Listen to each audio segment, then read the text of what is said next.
Olá, pessoal! Sejam todos muito bem-vindas, muito bem-vindos a mais uma edição do podcast Ala Esquerda. Chegamos ao episódio de número 45, rumo aos 50. E toda semana estamos aqui debatendo, discutindo o esporte, mas sempre aquele olhar atento aos atores, aos interesses, às agendas que tentam sequestrar o esporte do campo dos direitos e buscar transformá-lo numa mercadoria só para o lucro de uns poucos. Aqui não, burguesão! Estamos sempre atentos. Então bora movimentar essa mesa redonda que só gira para a esquerda. Eu sou o Alexandre Arraes e mando um canhotaço pro Herbert Borges. Tudo bom, Herbert?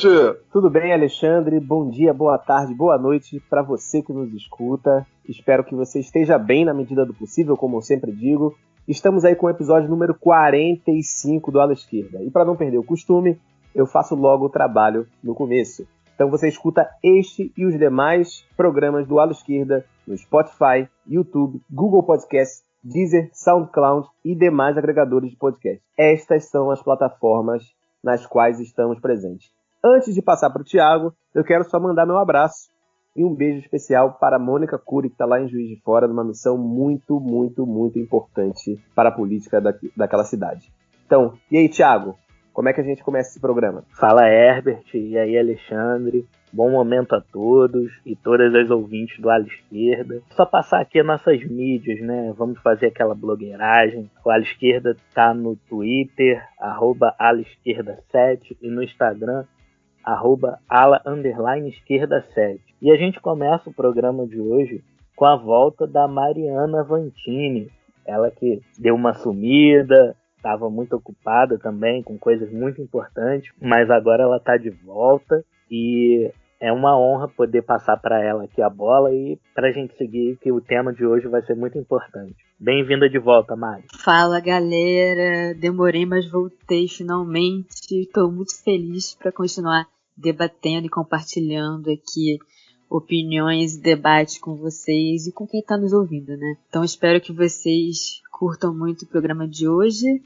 E, sem mais delongas, vou passar para o Alexandre dar o pontapé inicial. Maravilha, gente. Olha, um tema é difícil, mas é um tema necessário, acho que mais do que necessário, né?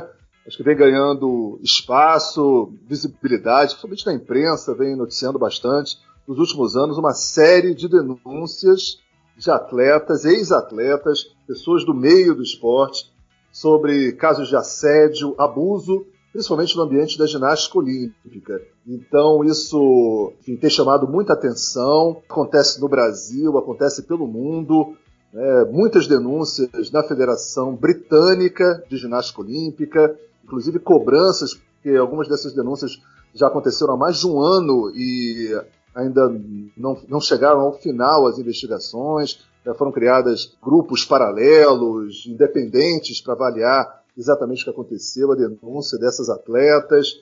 Então, são casos que envolvem desde assédio moral, que são agressões, violência no tratamento, ofensas, berros, da forma de tratamento das atletas, até abusos físicos, inclusive com relatos de atletas obrigadas a treinar até as mãos sangrarem e depois ainda jogavam álcool na mão das atletas, colocavam coisas no chão que se assemelhavam até quase um fogo, uma estrutura que queimando pés de atletas, quando o desempenho não é satisfatório, trancadas em armário, principalmente meninas e adolescentes, mas também meninos e adolescentes, né? Então, abusos sexuais também, que não é nem exatamente o nosso foco nesse momento, mas a gente vai trabalhar também essa discussão aqui, mas é principalmente essa questão do assédio moral, o que acontece dentro de alguns esportes. Aí a ginástica olímpica é a nossa referência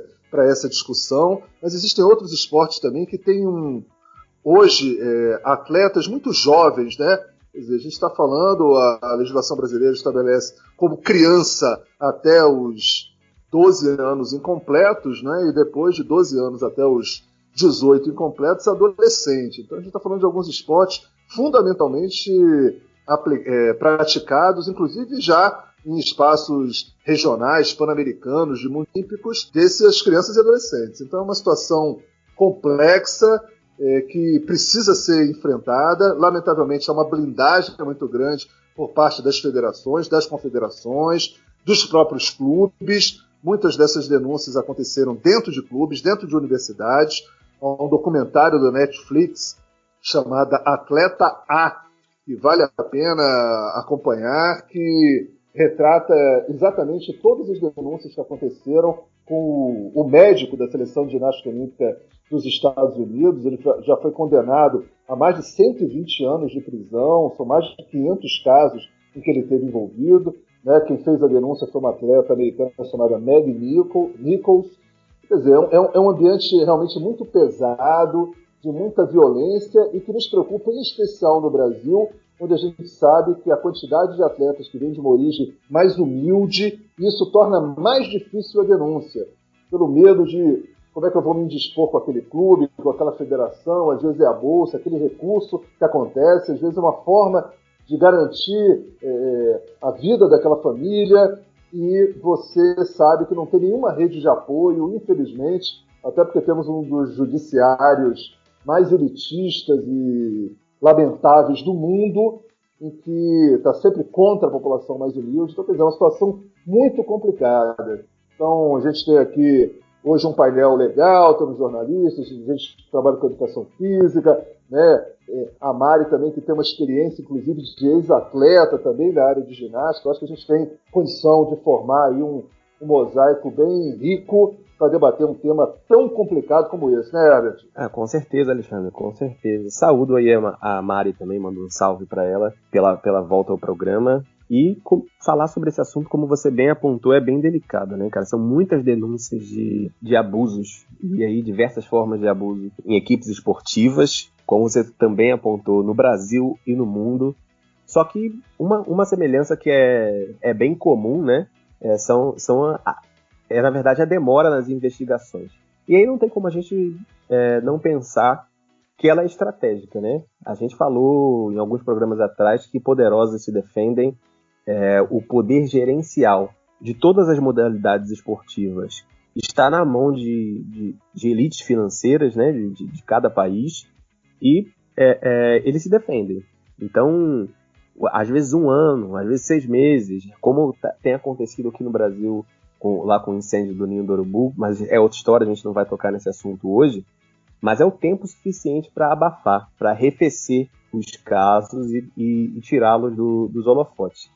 O que é bem comum também é que a gente está falando de entidades privadas, né? E entidades privadas, diferente de entes públicos, é um pouco mais difícil de investigar, porque você precisa de um poder judiciário que esteja de acordo para que a investigação aconteça.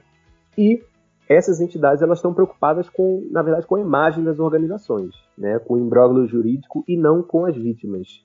Não é à toa que toda vez a gente vê o mesmo tipo de justificativa, de desculpa, dizendo que o assunto é muito sério, isso pode acabar com uma carreira. Geralmente essa carreira que eles tentam defender é do abusador, né? Nunca da vítima. E aí, nessa questão da vítima, a gente tem que entender que a estrutura de defesa para quem é vítima, ela simplesmente não existe. Eu estou falando agora de Brasil, não posso dizer que não existe no mundo, mas até por isso a gente tem que lutar e tem que discutir politicamente para que isso exista.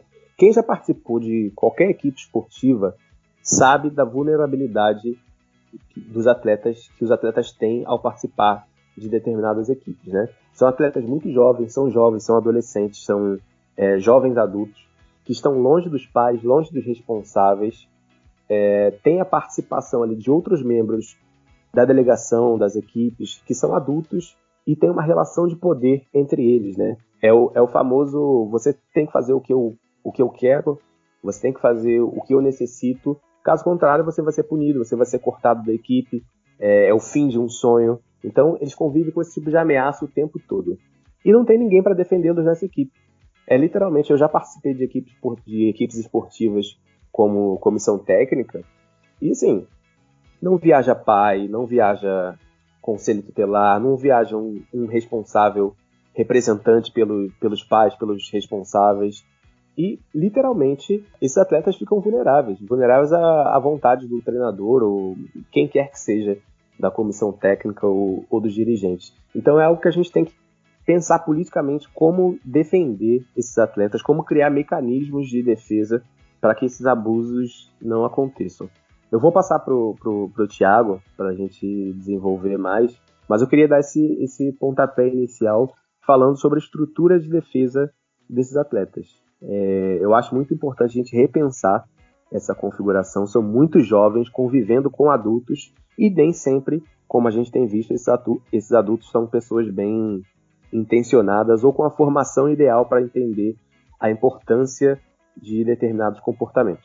Bicho, você tocou num ponto muito interessante, que é essa questão da vulnerabilidade dos jovens, né? E isso é mais ampliado, ainda mais amplificado por uma estrutura de sociedade que a gente tem, uma estrutura hierárquica, né? Essa mentalidade de disciplina meio militar, assim, que prega que você, criança ou você adolescente, deve sempre respeitar essa hierarquia e abaixar a cabeça sempre para os mais velhos. E isso leva pais e mães a confiar em seus filhos, em treinadores, em dirigentes, em pessoas que de repente levem elas para competições sem nenhum tipo de questionamento. Essa estrutura faz com que pais e mães, às vezes, acreditem mais em pessoas que têm algum cargo no clube, enfim, na confederação,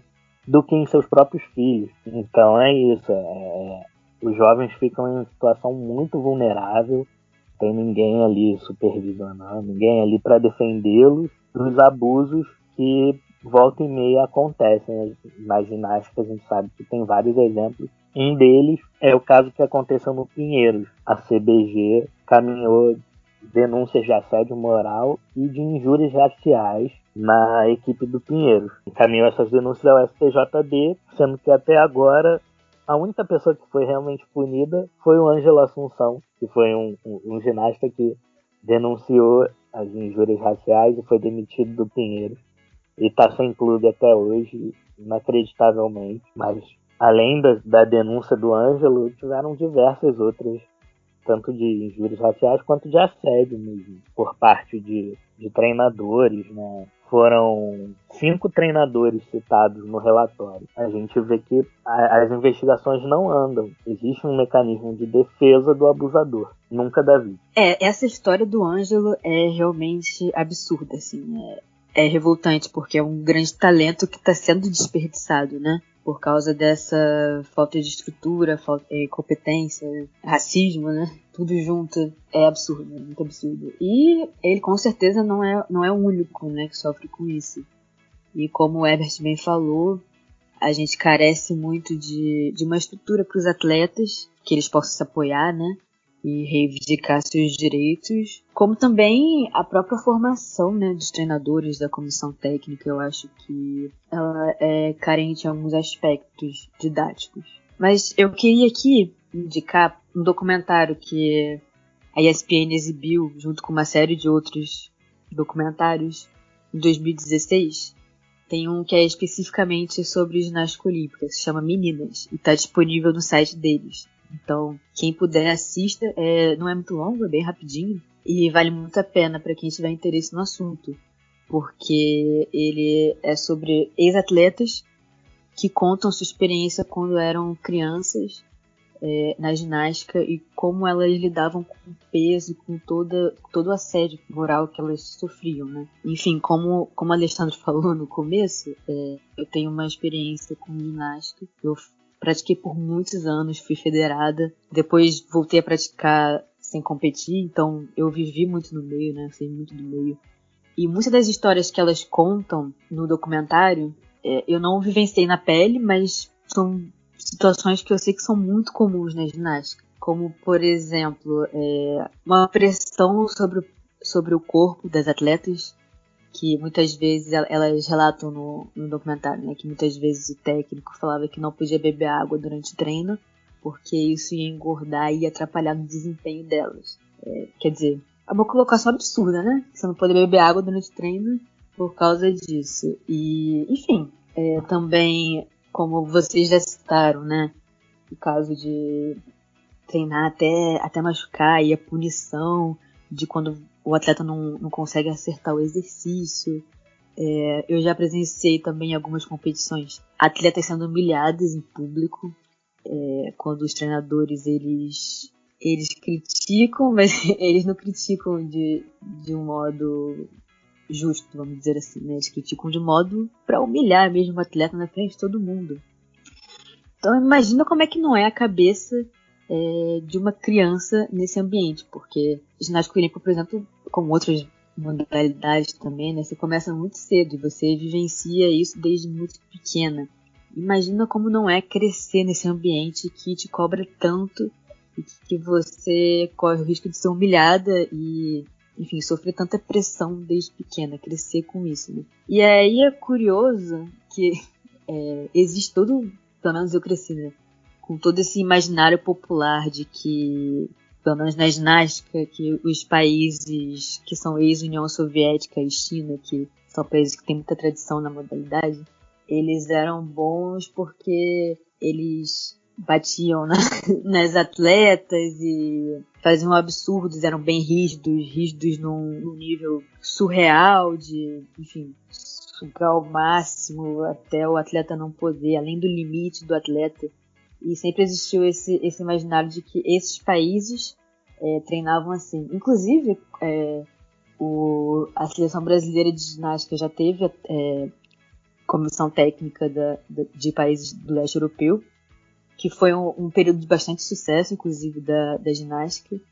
E existia também essa teoria de que a seleção ia bem porque eles exigiam muito e eles botavam elas para além dos limites dela, puniam elas e etc. E nunca a qualidade técnica da comissão, né? E a gente vê hoje que, na verdade, eu não tenho como julgar se realmente, eu não duvido também, né, que nesses países exista esse assédio e essa cobrança absurda. Mas a gente vê, como o Alexandre próprio citou, tem um comentário aí na Netflix e saiu uma matéria sobre a delegação da Grã-Bretanha. A gente vê que isso não é um problema, na verdade, desses países, né? É um problema global. Existem vários países, eu não tenho poder de dizer onde existe, onde não existe, além dos países que já foi denunciado, mas a gente sabe que é um problema tanto do Ocidente quanto do Oriente. Enfim, esse imaginário é bastante preconceituoso e problemático também, né? Dentro desse contexto de assédios e violência contra os atletas, o que vocês acham que está ao alcance do poder público e da mídia para ajudar a reverter essa situação? Legal, Maria. Acho que essa é uma pergunta fundamental. Eu lembro, alguns anos atrás, aqui no Rio de Janeiro, por conta de um outro trabalho que eu fazia, que houve a criação, dentro do Conselho Estadual de Direitos da Criança e Adolescente aqui do Rio de Janeiro, uma comissão especificamente para tratar de temas de violências contra os direitos da criança e adolescente no ambiente do futebol. E, em parte, era por algumas denúncias de que tinham atletas, inclusive adolescentes, dormindo em arquibancada de clube, por falta de estrutura, estavam treinando sem alimentos. Aí teve uma época que faleceu um atleta muito jovem do Vasco da Gama, que agora eu não me lembro direito se ele estava numa peneira para poder entrar como atleta do time, acho que era isso, e era um garoto que veio de um outro estado, estava sem a família, e ficou o dia inteiro, comeu 2 creme crackers só, e acabou numa exaustão dos treinos, tendo um problema cardíaco, alguma coisa assim, e faleceu. Então, preocupações em relação à violação de direitos de criança e adolescente. Então, assim, eu acho que é inevitável o envolvimento desses conselhos de direitos da criança, Ministério Público, evidentemente, tem que estar muito atento. O Ministério Público tem áreas específicas para tratar esse tema. Quando eu fui fazer a pesquisa e observei como é que funcionou na Grã-Bretanha, apesar de todas as críticas que não está funcionando, eu acho importante ter comissões independentes. Porque se você cria comissões só da própria federação, o risco de se abafar é muito grande. Porque quase todos os casos mostram uma conivência muito grande, principalmente quando tem resultados. Acho que é isso um pouco que você falou, Mariana. Quer dizer, você tem países, por exemplo, no caso do Brasil, um país absolutamente periférico no campo da ginástica, né?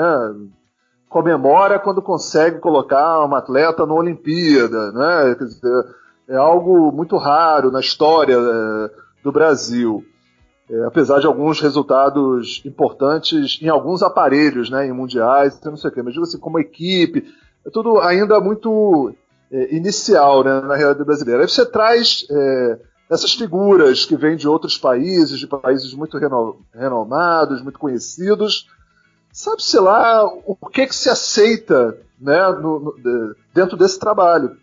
Quer dizer, você está trazendo um cara que vai dar resultado e você fecha os olhos para um monte de aberrações que acontecem.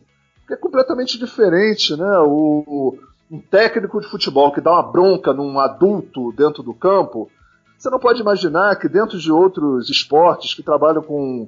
E a gente está falando bastante da ginástica, mas olha, saltos ornamentais, ginástica rítmica, natação. No último Pan-Americano, que aconteceu em 2019 no Peru, tinha uma atleta de 12 anos na equipe do Peru.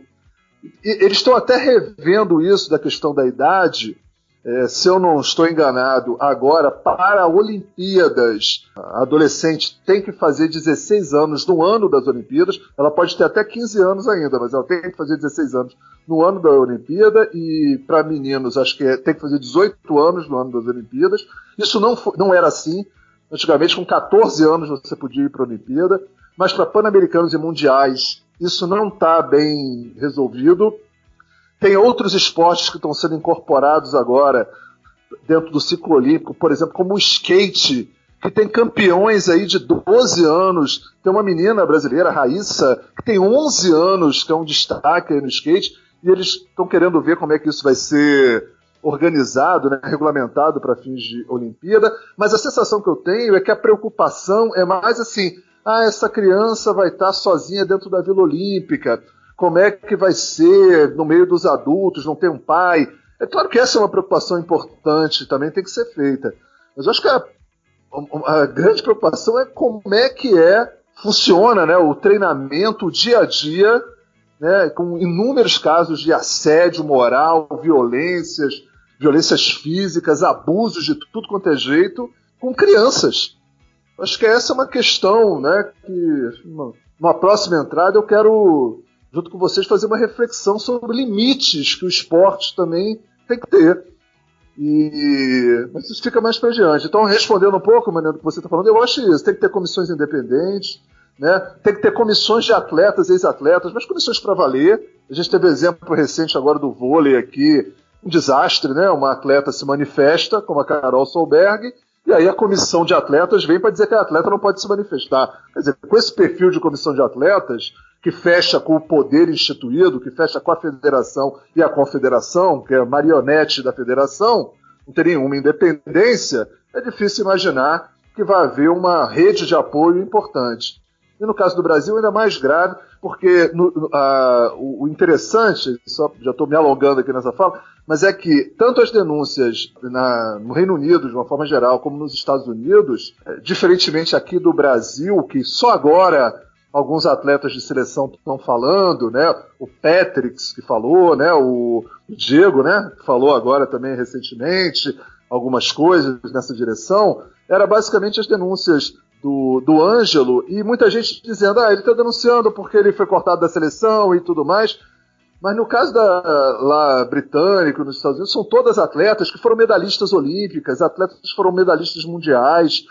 Então, assim, não tem essa história de, o cara está acusando o técnico porque ele foi cortado, ele foi preterido. Não, são atletas que tiveram uma carreira altamente vitoriosa, medalhista, e que fizeram denúncias e estão, depois de um ano que viram que nada está acontecendo, estão indo a público.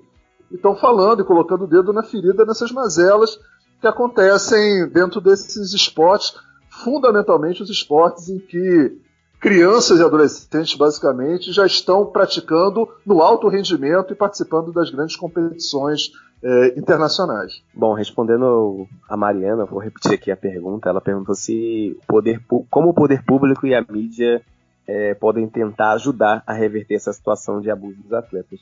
Primeiro, sobre a mídia, eu acho que é uma coisa que vai até além do esporte, né? Pelo menos a mídia brasileira tem que tem que ter a coragem de dar o nome correto às coisas que acontecem, né? Então, abuso não é polêmica, é abuso, seja qual ele for. Estuprador é estuprador, racista é racista, homofóbico é homofóbico. Então a gente tem um problema na mídia brasileira de por exemplo, tem vários veículos de comunicação que até hoje não falam que foi golpe, né? Tem veículos de comunicação que chamam traficante de jovens, quando esse jovem, né, esse traficante faz parte de determinada classe social, quando ele é de determinada cor, né? Se ele é branco, ele é jovem, se ele é negro ou se ele é pobre, ele é traficante. Então, acho que esse já é um belo passo, que é dar o nome correto às coisas que acontecem. Uma outra coisa que eu acho fundamental, mas também sou cético quanto a isso, é cobrir o esporte de maneira mais séria, cara. Não é que tenha que ser algo sisudo, algo sem graça, mas assim, o esporte também é coisa séria, sabe? A gente entrou numa fase há algum tempo, né, do jornalismo, esse jornalismo, como o Thiago sempre chama, esse jornalismo sapatênis, divertidinho, engraçado, piadista. Mas assim, tem muita coisa que acontece no esporte que é muito importante. Então, cobrir o esporte de maneira mais investigativa, dar um pouco mais de seriedade às coisas que acontecem. Inclusive, assim, a gente tá falando das outras modalidades, né? Inclusive no próprio futebol. Quantos meninos já não sofreram abuso sexual ou outros tipos de abuso em categorias de base, sabe? Parece que isso some da mídia, isso não é apontado. Prefere-se fazer matéria engraçadinha com um cartoloco da vida, sabe? Que inclusive está respondendo uma questão jurídica aí que, enfim, quem quiser procurar que dê uma olhada, porque é algo também que é muito sério. Mas enfim, a gente tem que parar de alimentar esse jornalismo do esportivo apenas como entretenimento. Então, acho que da parte da mídia é isso, mas como eu disse, eu não tenho muita esperança que isso aconteça. Agora, do ponto de vista do poder público, Mari, sinceramente, eu também sou muito cético quanto a isso. Eu falei há 2 programas atrás que os esportes eles foram criados, né? Na verdade, foram regulamentados em várias partes da Europa e alguns deles continuaram de elite e alguns deles se tornaram populares. Mas mesmo os que se tornaram populares, essa elite financeira, essa elite de classe, não abriu mão do gerenciamento desses esportes. Então essa elite está nas diretorias e conselhos deliberativos dos clubes, das federações, das confederações e também no aparato jurídico do Brasil e de todos os outros países. Então eu acho muito difícil, eu acho muito complicado que essas pessoas punam a pessoas que são semelhantes a eles, né? Então, uma vez que você pune o diretor de um clube, o presidente de um clube, no dia seguinte, um diretor ou presidente de federação ou de confederação pode ser punido. Eles fazem parte da mesma classe social.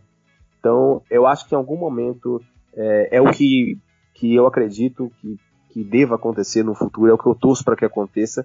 A gente vai ter que preparar esse terreno para romper com as instituições que já existem. Semana após semana a gente está aqui falando de exemplos de aberrações discriminatórias que têm a mesma origem, né? Essas pessoas têm a mesma origem social. Vocês acreditam em autopunição? Eu não. Então, por isso que a cobrança do esporte como política pública é para que haja um ambiente favorável para o surgimento de novos clubes, né, com origens em outras camadas da sociedade, com outros valores sociais. Não que isso vá garantir que não vai acontecer o que acontece agora, mas do jeito que está, com essas pessoas, com essa classe gerenciando todos os esportes, não está funcionando, muito pelo contrário, né?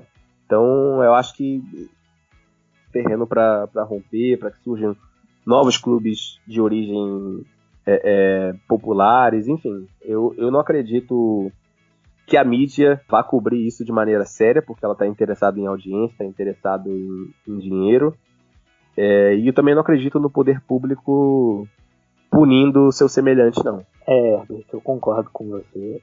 Como jornalista, como alguém que se especializou, assim como você e o Alexandre, né? A gente fez pós junto, a gente se especializou em jornalismo esportivo, mas como profissional dessa área, eu sempre percebi que praticamente não existe jornalismo investigativo dentro do jornalismo esportivo. As pessoas têm a mania de tratar essas duas modalidades como coisas separadas. Se você vai fazer jornalismo investigativo, então você vai para a política, você vai, né? Mas assim, o esporte precisa do jornalismo investigativo, o esporte precisa de gente que puxe, que vá atrás dessas denúncias, né? Mas e até existem profissionais assim. A questão é que eles não têm espaço na mídia hegemônica, que você falou muito bem. É uma mídia que só dá espaço pro jornalismo sapatênis, pro jornalismo gourmet, digamos assim. Porque tanto a mídia, tanto os canais, né, as instituições jornalísticas, quanto os próprios jornalistas, muitos dos próprios jornalistas, preferem ter uma relação pacífica, cordial e de amizade com quem está no poder. Isso em troca de benefícios profissionais, exclusividade em matérias, relacionamento bom para poder desenvolver o trabalho. Só que jornalismo nunca foi isso. Jornalismo nunca foi uma relação cordial e pacífica com os poderosos. Jornalismo é para botar o dedo na ferida, é para apontar o que está errado, é para apontar quem que está fazendo besteira. E aqui no Brasil a gente vê que isso não acontece, principalmente na área esportiva. Então eu também sou muito cético, não vejo muita mudança na mídia, e tanto nós somos céticos, né, que nós criamos a ala esquerda, justamente com essa proposta. O poder público, você falou muito bem, não vejo uma possibilidade de melhora porque os poderosos não se punem. Isso em todas as esferas da sociedade. Não há autopunição, são todos fechados entre eles. Uma atleta medalhista olímpica, Amy Tinkler, ela estava justamente criticando a Federação Britânica de Ginástica pela demora nas investigações, né? Ela denunciou bullying, abuso, e assim, nada aconteceu, sabe? Então é algo que realmente é recorrente no mundo inteiro, esse abuso de poder de treinadores, de dirigentes, com jovens, com crianças, né, Mari? É muito triste isso. Thiago, Oi. Rapidinho, antes de você passar para Mari, só que você tocou na questão aí do Reino Unido, eu lembrei agora, teve uma matéria semana passada ou retrasada no Esporte Espetacular, né, sobre a equipe de natação do Reino Unido, né, da Inglaterra, e o porquê não existem atletas negros na natação e tal. Enfim, tem todo um contexto histórico lá, mas eu não vou me aprofundar nisso porque o assunto é outro. Mas uma coisa que me chamou bastante atenção, que é uma prática que tem no mundo todo, a equipe de natação, a sede da equipe de natação inglesa, ela fica numa cidade muito afastada dos principais centros, numa cidade essencialmente branca e conservadora. Então, quem é nadador na Inglaterra tem que se deslocar dessa cidade, tem que morar nessa cidade e ficar afastado da família, dos pais, dos responsáveis, enfim. Isso é uma prova do que a gente está falando aqui, né? Da vulnerabilidade a qual os atletas são submetidos, né? Se você tem que viajar para outra cidade, tem que morar em outra cidade, longe da sua família, dos seus amigos, para você ser um atleta e você está submetido a uma relação de poder com o seu treinador, com o dirigente da equipe, a possibilidade de qualquer tipo de abuso acontecer é muito grande. Então, a gente está falando do Reino Unido, a gente está falando da Inglaterra. Você imagina o que acontece aqui no Brasil, por exemplo, que é um país muito maior, né? Então, por exemplo, não estou dizendo que aconteceu nada, mas, por exemplo, a equipe de vôlei, né? As equipes de vôlei do Brasil treinam no Rio de Janeiro, em Saquarema, principalmente as de vôlei de praia. Aí você imagina um talento que, sei lá, algum jogador, alguma jogadora que surgiu no Maranhão e vem para cá, ou surgiu no Rio Grande do Sul e vem para cá, afastada da sua cidade, da sua família, seus conhecidos. A possibilidade disso acontecer, infelizmente, é muito grande.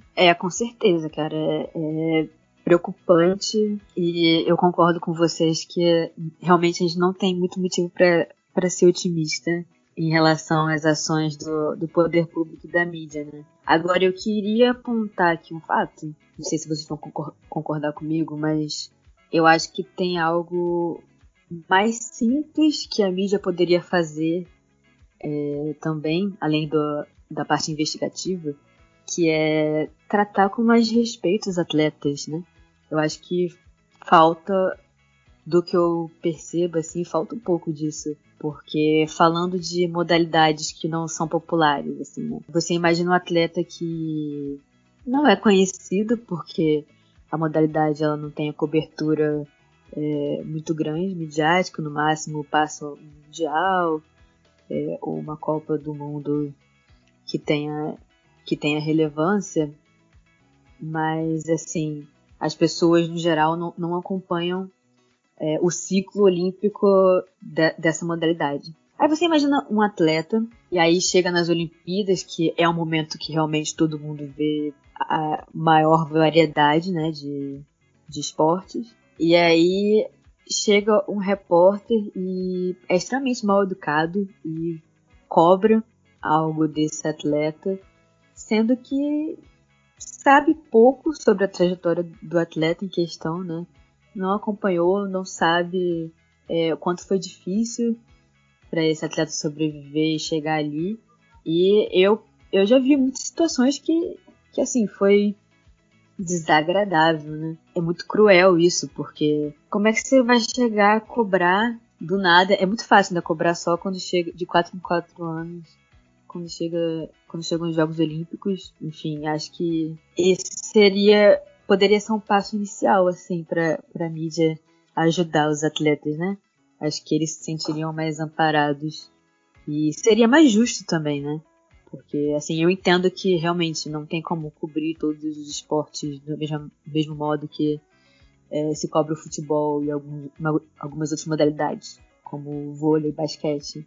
E entendo também que, obviamente, não dá para todas as modalidades serem populares. Eu mesmo tô penando aqui para acompanhar os campeonatos que eu gosto de futebol e basquete, assim.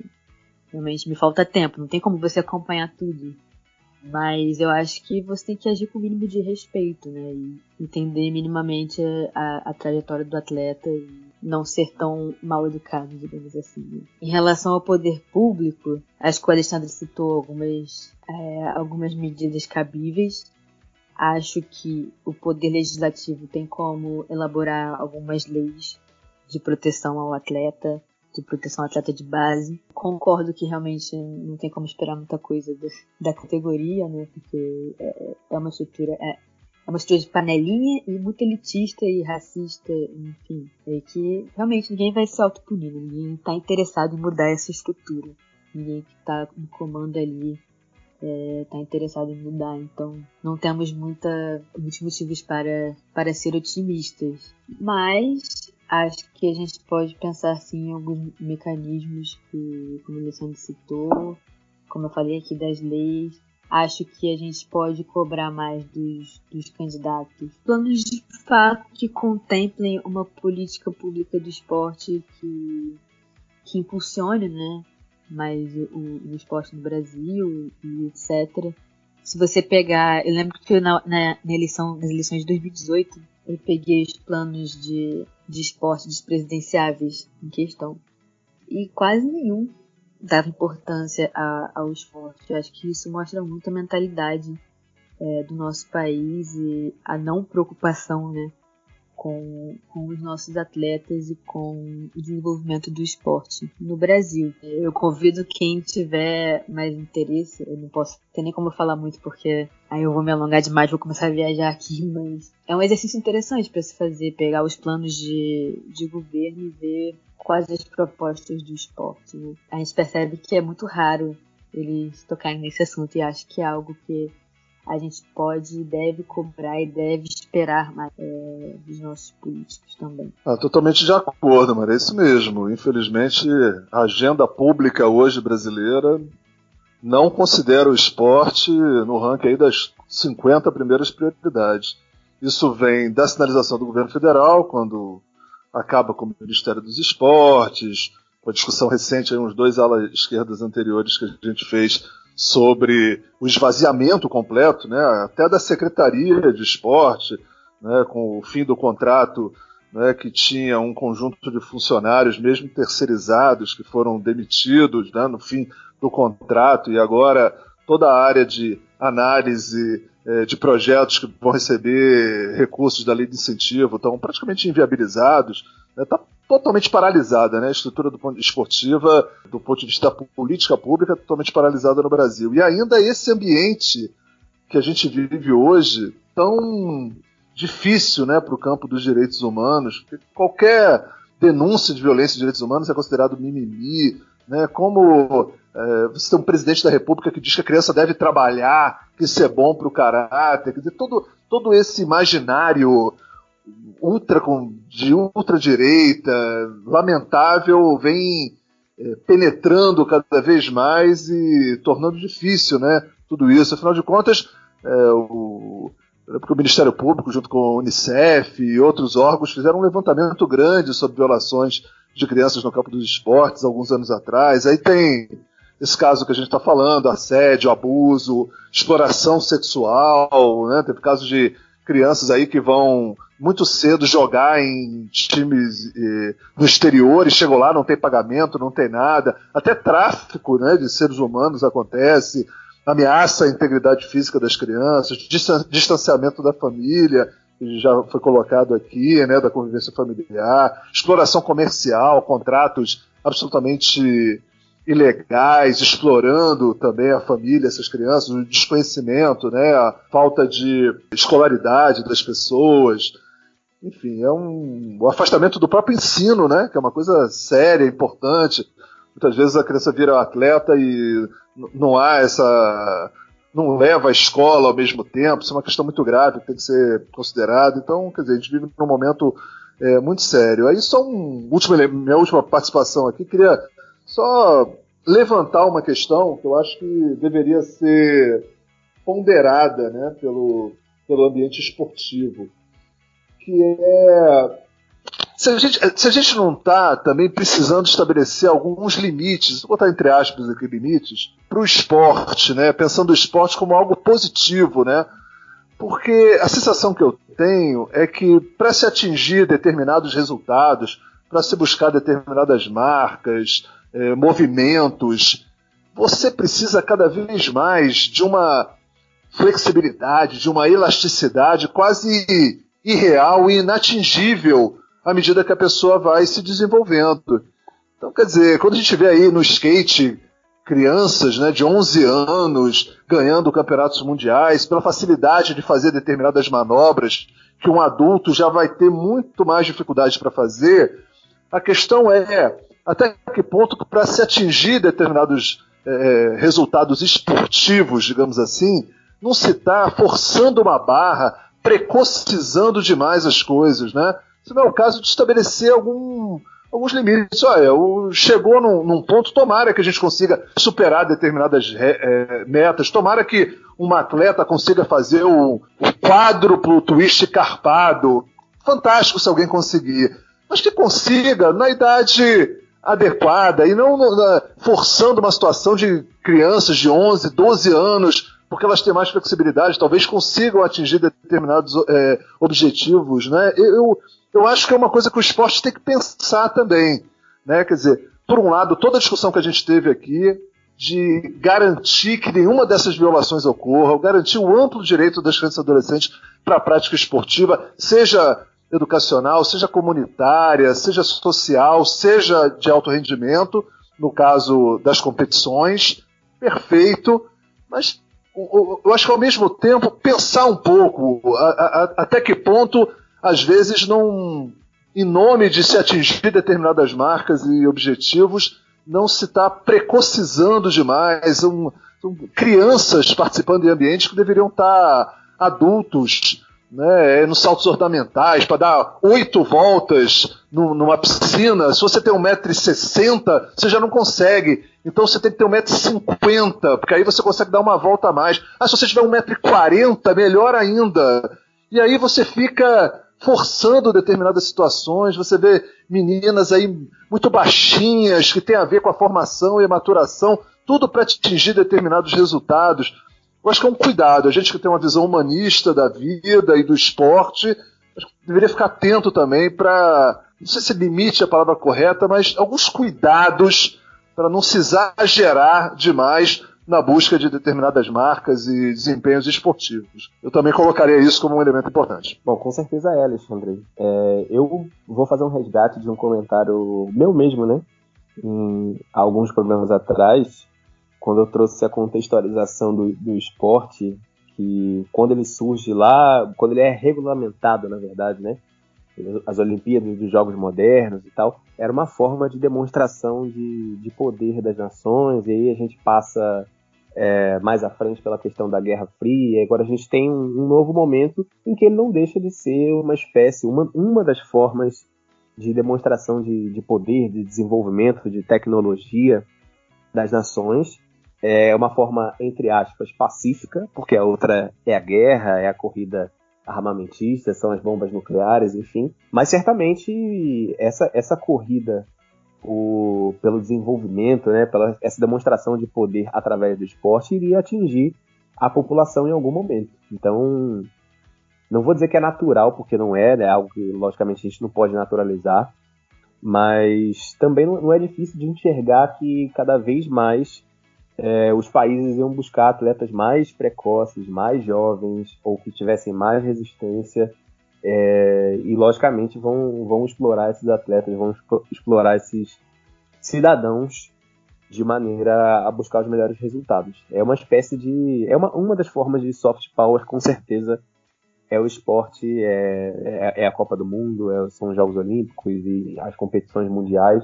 É uma forma de se afirmar perante as outras nações. Eu quero fechar minha participação aqui agora fazendo um mix, na verdade, resgatando duas coisas uma que a Mariana falou em um programa passado, né, bem passado, já que ela está voltando só hoje, e uma que você falou alguns programas atrás. Primeiro da Mariana, que ela pontuou certa vez que nem todo ex-atleta, quando se torna político, se torna candidato político, não é porque o cara ou a mulher é ex-atleta que significa que ele tem uma plataforma política.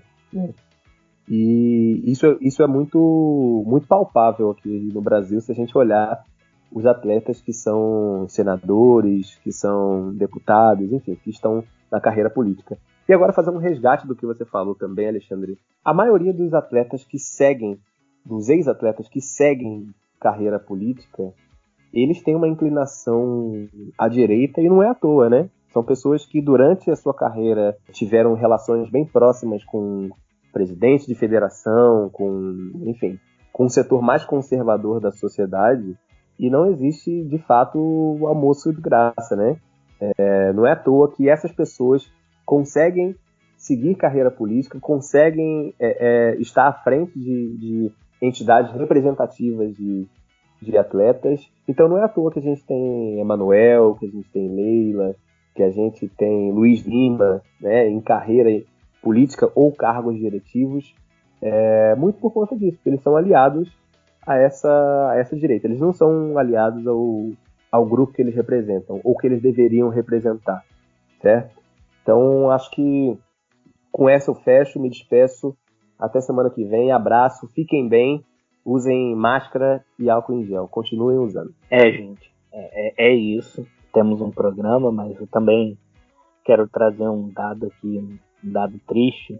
Um dado, na verdade, uma notícia, né? Vocês lembram do Fernando de Carvalho Lopes, acusado de abusar de vários jovens atletas? E assim, esse ano ele conseguiu uma liminar do Tribunal de Justiça de Sergipe que reverteu seu banimento da Seleção Brasileira de Ginástica. Uma notícia que só mostra como a impunidade com essas pessoas continua igual, continua existindo e, enfim, tá bem difícil de enxergar alguma saída para esse tipo de coisa. A gente espera que os atletas se organizem, mas no final das contas eles estão à mercê dos poderosos e, como o Herbert bem disse, quando os atletas conseguem algum espaço na política, eles estão ligados aos poderosos, estão ligados à direita, e essa gente que é a favor de pedófilos, embora eles acusem a esquerda, mas esses ditos cidadãos de bem conservadores são os mesmos que adoram uma pedofilia. Foi muito bom participar de mais um Ala Esquerda, espero que vocês tenham gostado. Vou passar para a Mariana para ela fazer a última participação dela e a gente encerrar. Valeu, galera. Um abraço. Acho que a gente conseguiu falar aqui de vários pontos importantes, né, do assunto. Só para complementar o que a Alexandra falou sobre os limites que o esporte deveria ter. Acho que, inclusive, essa falta de limite acaba afastando muitos jovens, muitas pessoas em geral, na verdade, não só jovens, mas, enfim, muitas pessoas do esporte, né? Porque acaba sendo um desestímulo à prática de esporte, né? E eu posso dizer pela minha experiência própria que foi um fator com, assim, considerável poder de decisão quando eu decidi parar de competir, né? Porque eu parei com 12 anos, mas olha que é meio absurdo, né, falar isso. Eu parei de competir com 12 anos, era uma criança ainda. E é isso, eu tava vendo que eu tava perdendo muitas coisas, assim, não tava podendo fazer muitas coisas que os meus amigos faziam. E eu decidi, na época, que eu não queria, eu queria aproveitar essa outra parte. Confesso que bateu arrependimento em vários outros momentos da minha vida, mas assim, de fato, acho que acontece com muita gente, né? Com muitos jovens que poderiam ter uma carreira promissora no esporte, mas acabam sendo desmotivados por conta dessa cobrança excessiva do assédio, como a gente falou, da violência. Na ginástica, por exemplo, feminina, existe muito imposição de tratamento de hormônio para a questão do corpo, né? O que é muito grave. Acaba sendo um fator que exclui muita gente do esporte. Então eu acho que realmente a gente tem que impor mais limites. Até que ponto isso pode ser saudável, né? Até que ponto a gente deve priorizar essas conquistas, essas marcas e recordes. Enfim, acho que tem que estabelecer até onde isso é saudável. E é isso, gente. Espero que vocês tenham gostado, que vocês estão ouvindo. Espero que o pessoal aqui da esquerda tenha curtido a minha volta.